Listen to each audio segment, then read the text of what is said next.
Imagine spending your whole life collecting Lego, thousands of hours, decades of patience. Then one day, you walk into a shop and see your own sets, the ones you handed over in good faith, sitting on the shelves with the price tag changed, and your name nowhere to be found. That's exactly what allegedly happened to one family in Oregon, and the fallout has turned the beloved Lego resale franchise into one of the messiest business scandals of 2026. This is the full story of Bricks Minifigs, the rise, the cracks, and the scandal that went viral. Bricks Minifigs was founded in 2010 by David Ortiz and John Masek, who opened their first store in Battleground, Washington. By 2011, they were already pursuing a franchise model. The concept was simple, but clever. Lego is one of the few toys that generally holds and often grows in value. Retired sets can sell for 2, 3, sometimes 10 times their original retail price. The stores buy, sell, and trade new and used Lego products, including retired sets, loose bricks, minifigures, and related accessories. It's essentially a pawn shop meets collector's marketplace, built entirely around plastic bricks. The real transformation came in 2018. Brothers Ammon McNeff and Matt McNeff acquired the company, having previously owned a franchise location themselves in Utah. They were fans turned operators turned owners, and they had a very different growth ambition. When Ammon McNeff joined as CEO in 2018, there were just 35 franchisees operating. By 2025, that number had surpassed 300 locations across the US and Canada. Let that sink in, from 35 stores to 300 in 7 years. In just 18 months, Bricks Minifigs grew from its 100th store to its 200. The financial numbers matched the hype. Overall brand revenue exceeded $95 million, with individual stores setting records including over $1.7 million in sales. The initial cost to open a franchise ranges from $241,000 to $570,000. When the McNeff brothers took over, the average franchisee was generating $50,000 in sales per quarter. On the face of it, this looked like a textbook franchise success story. The Lego resale market was booming, in-person retail was supposedly dying, and yet this brand was thriving. The press loved it, but here is what often happens when a franchise network grows very fast. The systems that work for 35 locations start to strain at 200. And when things go wrong at the franchise level, who is responsible, the franchisee or corporate? That question is now at the heart of a very messy legal dispute. To understand the scandal, we need to go back to 2023 and to a family in Oregon.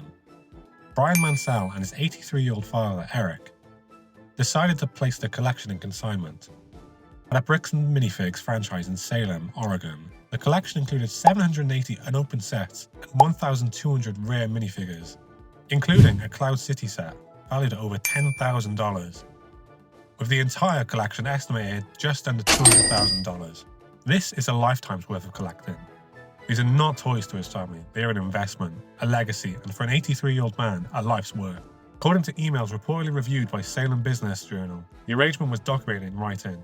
Under this arrangement, the store would sell the sets on the Mansell's behalf, take a cut, and return anything unsold. Standard consignment terms.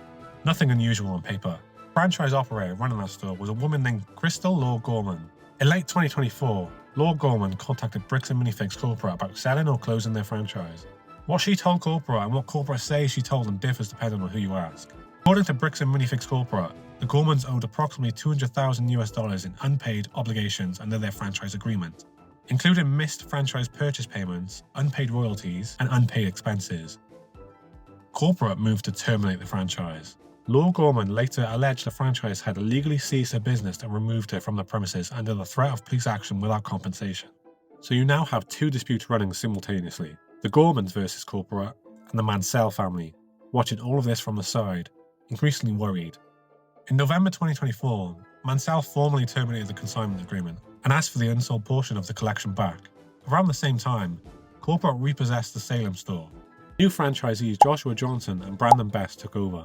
When the Mansells went to recover their inventory, a significant portion of it was no longer at the store.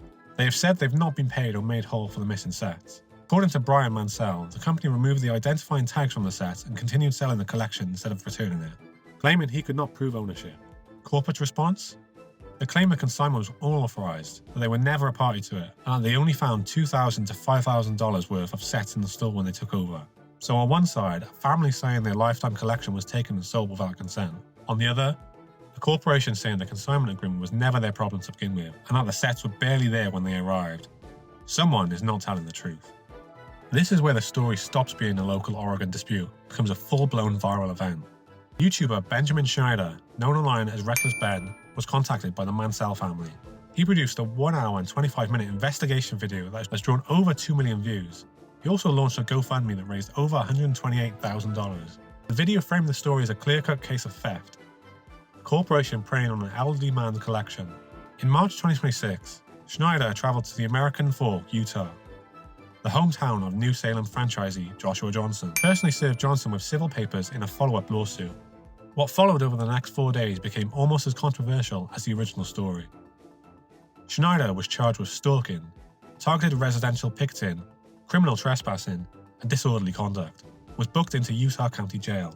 He was arrested twice. Schneider alleged that the American Fork Police Department harassed his team, searched his vehicles, illegally redacted body camera footage, and arrested him for multiple days.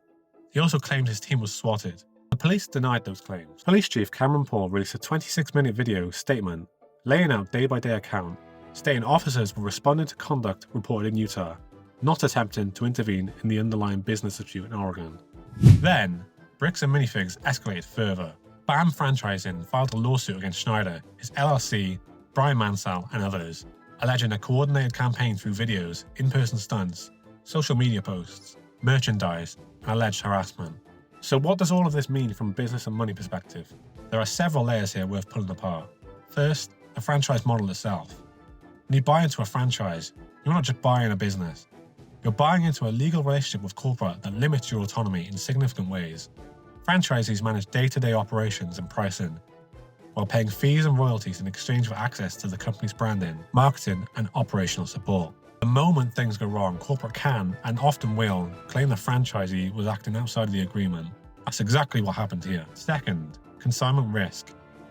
Handing over a $200,000 collection to a third-party retailer on a consignment basis is a significant financial risk. Third, explosive growth as a warning sign. Bricks Minifigs opened 150 stores in just 2 years, with brand revenue exceeding $95 million. That kind of growth looks great in a press release, but rapid franchise expansion almost always outpaces quality control. You are onboarding hundreds of new operators, all with different standards, different financial situations, and different interpretations of what the franchise agreement actually requires. The Salem store saga is arguably a direct product of that pace. So where does it end? A criminal inquiry by the Marion County DA is reportedly underway. Multiple lawsuits are active. The YouTuber is facing misdemeanor charges in Utah. Corporate is suing the investigator. The former franchise owner is suing corporate. And somewhere in the middle of all this is an 83-year-old man who just wanted to sell some Lego.